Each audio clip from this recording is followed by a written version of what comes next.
A continuación, Verde 2.0.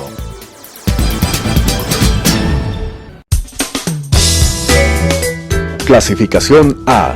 Apto para todo público.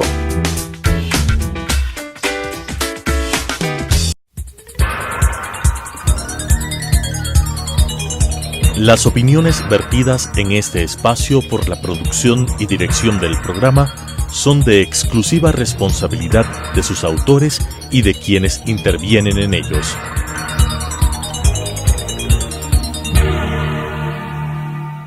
Telesucesos Canal 29 UHF presenta Verde 2.0, un programa de variedades sobre el acontecer ciudadano con la conducción de Claudia Arteaga. Verde 2.0. Gracias por estar con nosotros semana a semana aquí en Verde 2.0. El día de hoy tenemos como invitado a Pablo Ponce, quien es el director de Pacto Global en Ecuador y además es gerente general de la unidad educativa Johannes Kepler. Están con una iniciativa muy importante que es sembrar árboles, que arrancó la semana pasada o arrancó oficialmente la semana pasada. Pablo, ¿en qué consiste esta importante iniciativa que es reforestar diferentes partes del país? Bueno, nosotros hemos dicho que sembramos vida. Yo creo que luego de la pandemia hemos visto que quien mayor ventaja ha sacado, por decir algo, es la naturaleza que tanto le hemos agredido como seres humanos. Vemos las consecuencias enormes que tiene el tema del calentamiento global y tenemos... Y por suerte la pandemia, en medio de todos los males, frenó un poquito el calentamiento. Sí, lo que tú señalas es verdad. Sin embargo, no hay la conciencia clara de parte de los seres humanos como tal, de que debemos nosotros restituirle a la naturaleza lo que mucho le hemos agredido. Entonces, hemos logrado esta campaña con alrededor de 42 actores sociales entre públicos y privados. Esta es una muy buena iniciativa de lo que se puede hacer con alianzas público-privadas. Están participando los municipios, los consejos provinciales, empresas privadas y algo que es importante, la red de colegios unidos por los ODS. Somos más de 3.160 colegios alrededor del país, públicos, privados, fiscomisionales, que nos hemos unido en esta gran campaña. Nuestra meta es sembrar 500.000 árboles hasta el 2030, anclados en la Agenda 2030 de Naciones Unidas. ¿Por qué hablan de 500.000 hasta el 2030? Uno puede decir son muchos, otros pueden decir son muy pocos. ¿Por qué se pusieron esta meta y cómo garantizar que esos 500.000 árboles crezcan y se conviertan efectivamente en árboles? Bueno, nosotros antes de la pandemia hasta marzo plantamos ya 21.500 árboles. Es decir, es una meta que es factible de realizarse, alrededor de 40.000 árboles anuales. Tenemos la práctica. Nosotros como colegio, creo que somos el colegio que más árboles ha plantado, sin duda alguna, en el distrito metropolitano.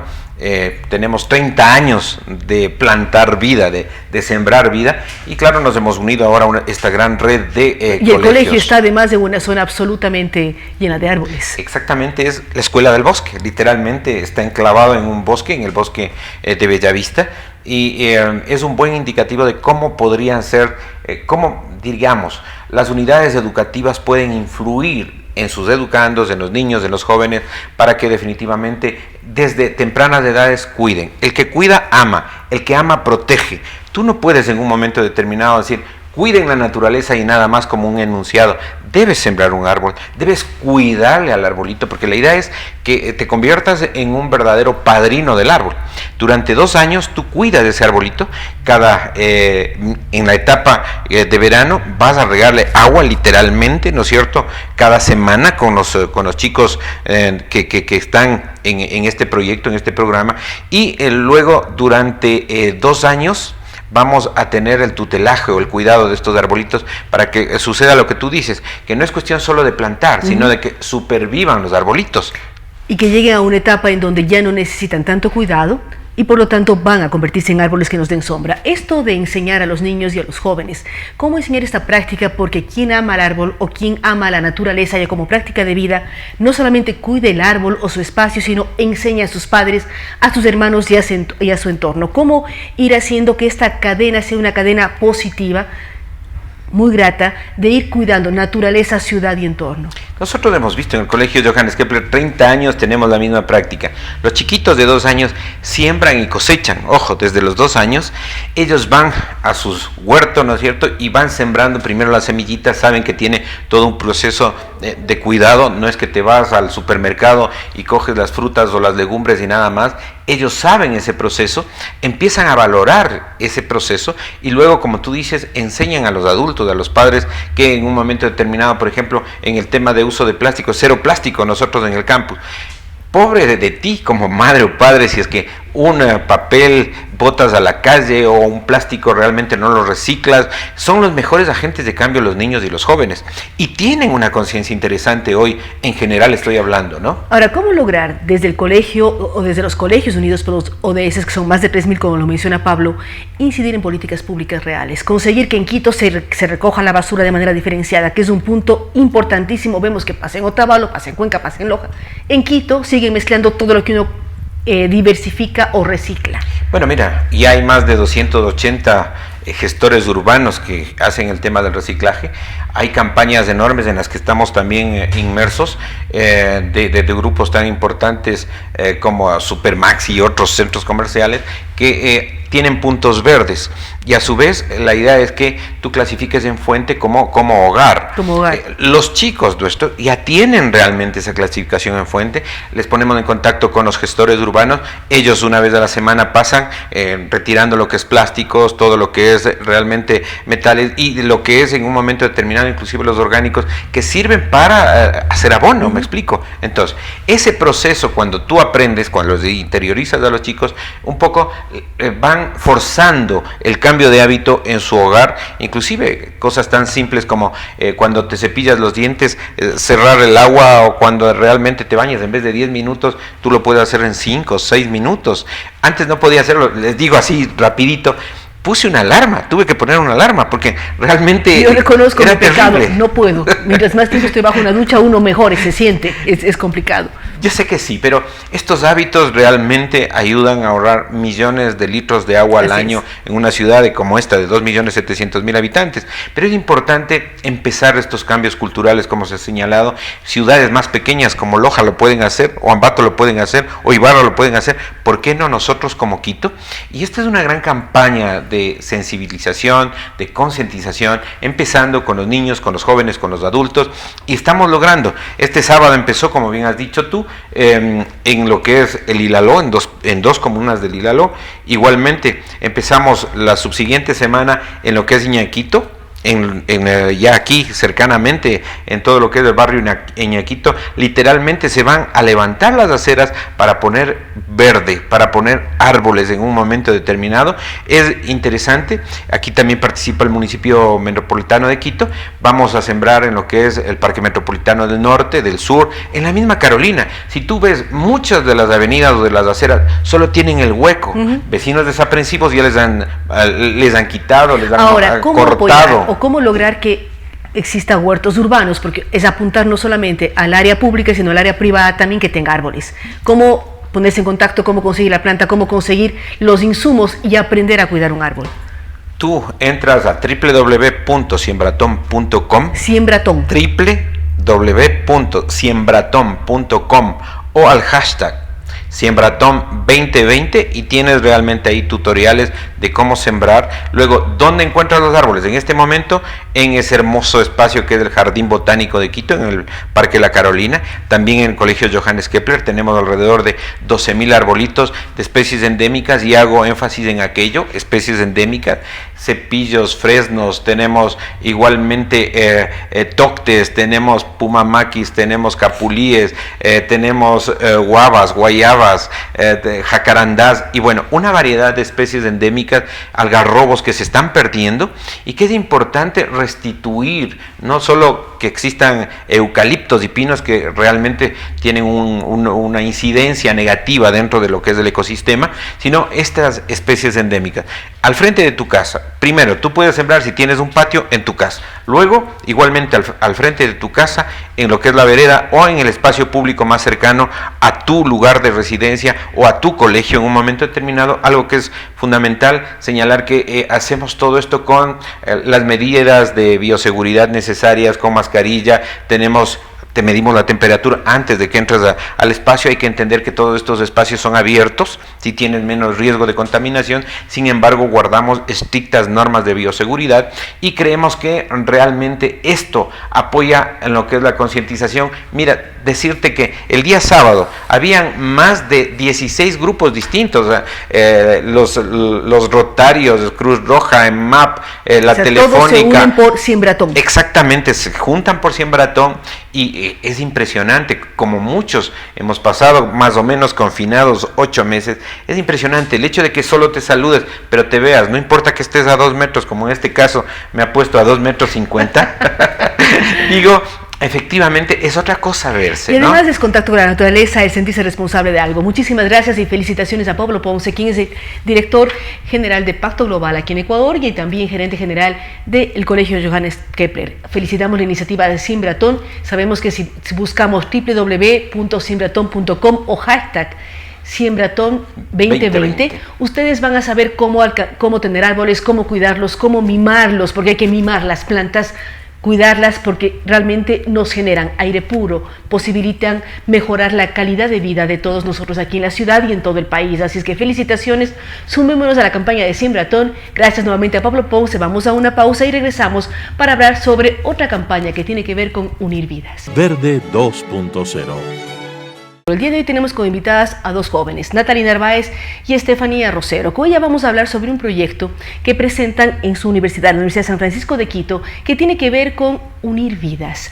Natalie, ¿qué significa esta campaña, este proyecto que ustedes tienen de facilitar los temas de adopción? Explíquenos un poquito sobre el tema, Natalie. Muchísimas gracias por la apertura. Te comento, Uniendo Vidas nace por la necesidad de visibilizar a los 500,000 niños, niñas y adolescentes que se encuentran en situación de abandono aquí en el Ecuador, y es por esta razón que nacemos con esta iniciativa de crear una campaña de adopción infantil aquí que fomente y socializar también los pasos a través del MIES y la Unidad Técnica de Adopción, que es la UTA acá en el Ecuador, y también implementar una cultura de adopción, dado que aquí en el Ecuador no existe una cultura de adopción fuerte, y es por eso que nosotros con Uniendo Vidas hemos llegado con fuerza y con mucha energía también para poder, a través de expertos también de otros países en el exterior, un poco socializar estos temas y que también nos den sus conocimientos y su experticia en esto para implementar aquí en nuestro país esta cultura. ¿Cómo lograr facilitar estos temas? ¿Por qué la pregunta? Fuera de micrófonos decíamos lo difícil es adoptar aquí en Ecuador. Pasan años,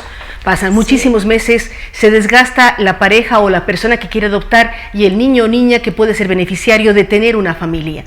¿Cómo lograr sensibilizar a la autoridad para simplificar ciertos temas con todos los cuidados de protección para niños, niñas y adolescentes, pero también que faciliten la unidad familiar? Yo creo que aquí lo más importante es humanizar los procesos, un poco también sensibilizar la causa. Nosotros a través de nuestra campaña lo que buscamos es, a través de las historias de los propios niños, llegar a las personas y sensibilizar. Claro, los procesos son muy burocráticos aquí en el Ecuador y esta razón es justamente porque no es un tema fácil de llevar, es un tema complejo, y nosotros lo que buscamos también es, a través de estos niños, de las fundaciones con las que nosotros estamos trabajando en este proceso, también mostrarles que sí es posible. Como te decía, hay expertos de otros países que lo han logrado, con los cuales estamos haciendo Instagram Live en nuestras cuentas y nos están contando cómo ellos han logrado un poco también agilizar estos procesos en el país.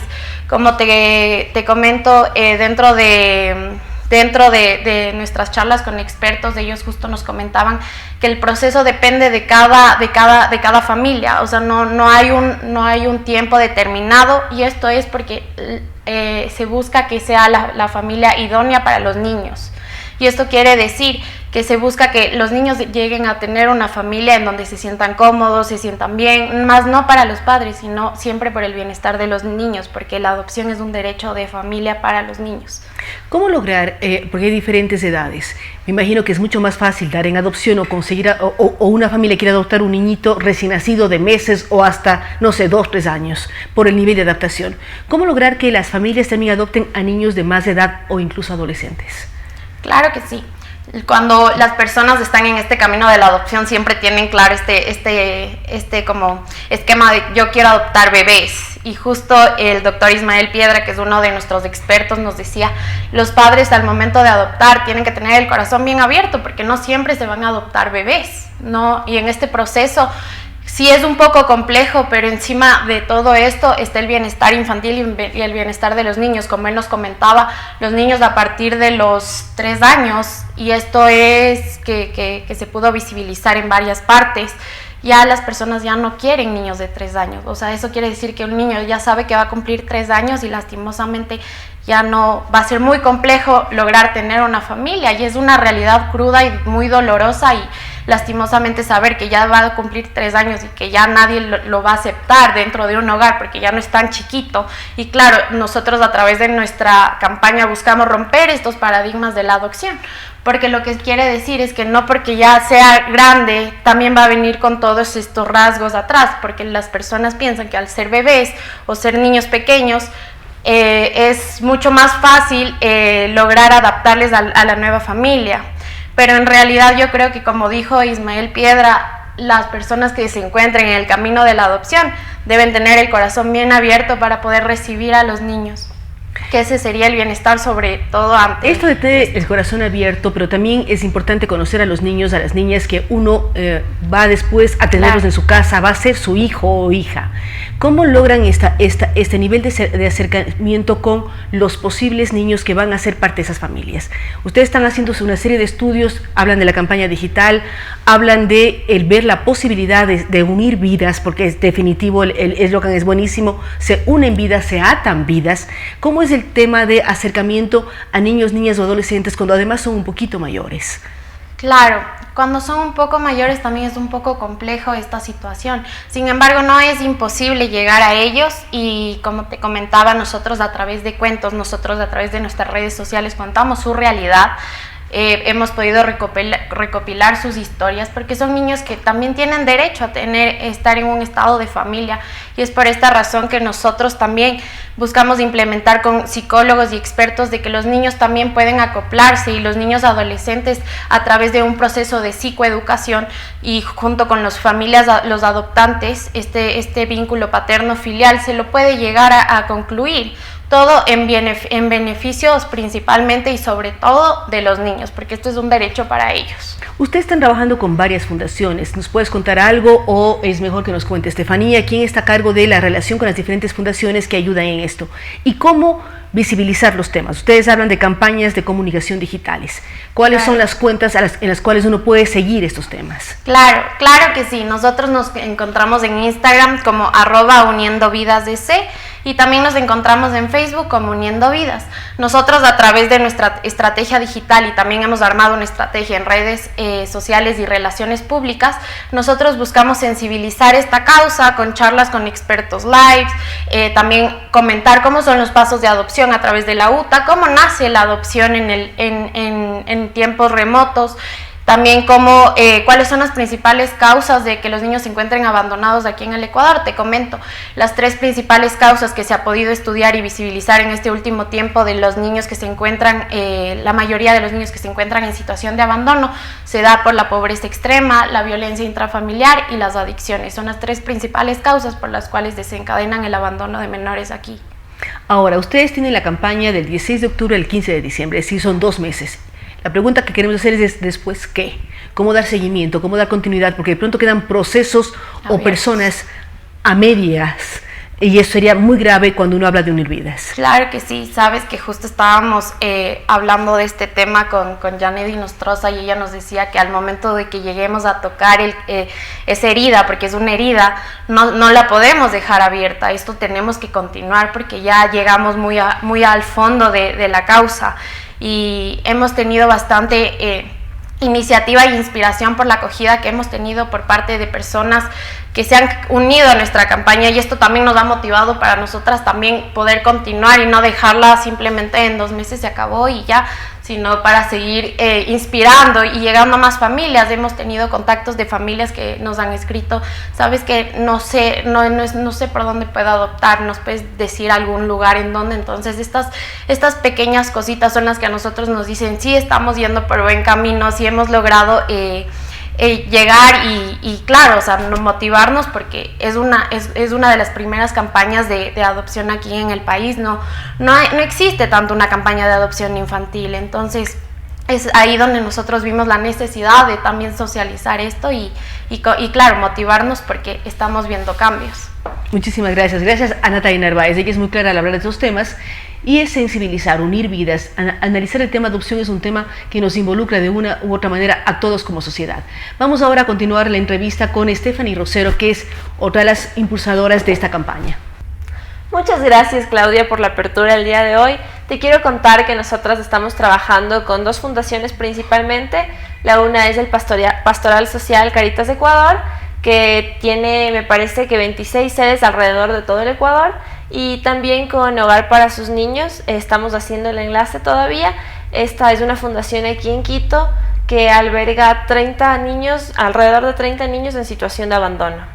Y las 2 fundaciones tienen niños y ayudan para generar el acercamiento entre la familia de acogida o la familia que adopta más el niño.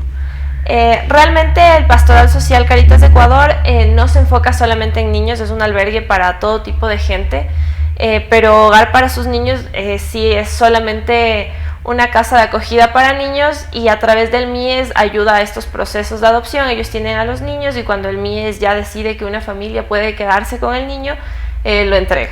Ahora, Estefanía, si uno quiere ayudar a la campaña Uniendo Vidas, ¿cómo lo puede hacer? Si uno desde fuera, aquí estamos dando un espacio como medio de comunicación, pero ¿cómo poder apoyar? Ustedes tienen soporte de abogados. ¿Qué es lo que requieren para dar mayor amplitud a la campaña, que está en redes sociales y todo, pero cuando uno quiere adoptar, ¿cómo lograr este vínculo? Bueno, yo creo que principalmente nos podrían ayudar difundiéndonos a través de redes sociales por ahora, que es nuestro principal enganche. También lo que vamos a hacer es una recolección de juguetes próximamente, entonces también sería súper bueno poder hacer una recolección súper grande. Y además sí nos gustaría muchísimo tener algo de ayuda legal, tener más psicólogos que puedan hablar en nuestras charlas, en nuestros en vivos. Realmente así nos podrían ayudar muchísimo. Cuando conversábamos con Natalie, ella hablaba de ejemplos de Colombia u otros países cercanos. ¿Cómo lograr igualar o nivelar la legislación, no sé cuál será el término correcto, o equiparar la legislación de Ecuador con otros países cercanos para garantizar derechos de niñas, niños y adolescentes, pero también derechos de posibles padres que quieren adoptar? Creo que es muy difícil, que es un proceso que tomará años aquí en Ecuador, porque como comentábamos antes, fuera de cámaras, aquí realmente es muy largo, muy tedioso el proceso, muy difícil de llegar a un desenlace. Como comentábamos, son alrededor de 2 años para poder adoptar aquí. Y en otros países no sucede lo mismo, en otros países el proceso es mucho más ágil, mucho más rápido. Entonces creo que hay que, como comentaba Natalie, sensibilizar un poco esta causa para poder llegar a un enganche mayor con la gente y que el proceso también pueda agilizarse muchísimo más aquí en Ecuador. De la experiencia que ustedes tienen, arrancaron 15 de octubre, ya tienen alrededor de un poco más de un mes de la campaña. ¿Cómo les ha ido? ¿Cómo es la acogida de la gente? ¿Qué son las preguntas más frecuentes en estos temas?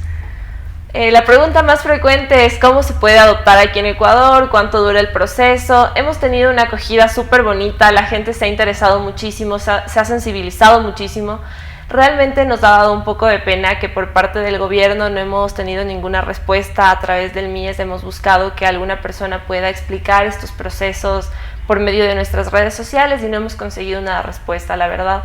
Pero muchísima gente de afuera, de otros países, psicólogos, nos han dado un montón de apoyo, entonces sí está fluyendo muchísimo, la gente nos está siguiendo en redes, se está interesando por el tema, entonces nos damos cuenta de que la gente sí está interesada en el bienestar infantil. ¿Cómo romper la idea, que también lo conversábamos con Natalie, de la edad de adopción? Porque cuando uno le toca una fibra sensible, sentimental, del corazón, podríamos decir, no importa la edad de un niño o de una niña para adoptarlo. ¿Cómo lograr romper ciertos mitos o ciertas creencias? Me parece súper difícil, como comentaba Natalie, todos quieren adoptar a un niño chiquito, a un bebé, entonces es complicado que puedas llegar a pensar en niños grandes, a veces niños con ciertas discapacidades físicas o mentales, pero hay mucha gente que sí lo hace. Aquí en Ecuador yo trabajé en Hogar para sus Niños un tiempo como voluntaria y realmente es mucha gente del extranjero que se encarga de estos niños. Que, como decía mi compañera, tienen el corazón abierto para adoptar a quienes ellos deseen y realmente es un ganar-ganar, porque no es solo un bienestar para el niño, las familias que adoptan también se llevan una satisfacción y una alegría súper grande. Los datos que ustedes hablan de 500.000 niños, niñas y adolescentes que están esperando ser adoptados, por decirlo así, ¿cómo los validan el MIES? ¿De dónde sacan toda la información? Bueno, realmente hemos sacado de muchísimas fuentes la información. Hicimos una tesis previa a esta campaña. Nos tardamos igual 6 meses en la parte teórica. Entonces tenemos la información recopilada de todas partes. No hay tanta información tan específica sobre la adopción en Ecuador. Hay cifras que sí hemos logrado sacar del MIES. También tenemos cifras que hemos sacado de un informe de Aldeas SOS que nos ha ayudado muchísimo con respecto a Ecuador. Y de ahí la mayoría de nuestra tesis se ha recopilado en base a libros, a ensayos de la adopción a nivel mundial. Es decir, ustedes hacen una recopilación importante. Hasta el 15 de diciembre, ¿qué esperan ustedes? Hasta el 15 de diciembre esperamos lograr sensibilizar esta causa, que mucha gente nos conozca, nos siga, se entere de los procesos de adopción aquí en el Ecuador, se entere de lo que hacen estas fundaciones y se den cuenta de lo que está sucediendo en nuestro país, que es realmente preocupante la situación de los niños abandonados de aquí, y no solo de los niños abandonados, sino que hay muchísimos niños de aquí que están en situación de riesgo, que no tienen casas seguras, que viven en situaciones deplorables. Entonces eso, nos gustaría muchísimo. ¿Y cómo se sienten ustedes cuando unen un niño con sus posibles padres? Ya tienen casos de eso, el haber tratado de tocar estas vidas y unir las vidas. Realmente todavía no nos ha tocado tener esa satisfacción, pero nos encantaría que en algún momento a futuro, si seguimos con la campaña, podamos realizar algo así. Creo que sería lo mejor que podríamos hacer, darle a un niño un hogar, unir vidas. Muchísimas gracias. Gracias a Estefanía Rosero y a Natalie Narváez. Ellas nos han hablado de Unir Vidas, una campaña que hacen como estudiantes de la Universidad San Francisco de Quito, pero que va muchísimo más allá. Unir Vidas, buscar parámetros, enseñar a través de redes sociales cómo son los procesos de adopción, sensibilizar a varios sectores es fundamental. Hacemos un llamado a través de este espacio al MIES para que también participe en esto. Ellas quieren que las personas del ministerio den charlas, hablen sobre el tema y den caminos para que padres encuentren a hijos e hijos encuentren a padres. Nuevamente gracias a Natalie Narváez y Stephanie Rosero que nos han acompañado el día de hoy. Gracias por acompañarnos semana a semana aquí en Verde 2.0. Las opiniones vertidas en este espacio por la producción y dirección del programa son de exclusiva responsabilidad de sus autores y de quienes intervienen en ellos.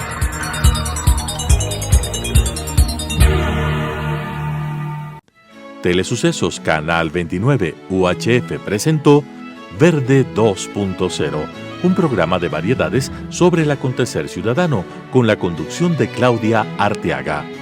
Verde 2.0.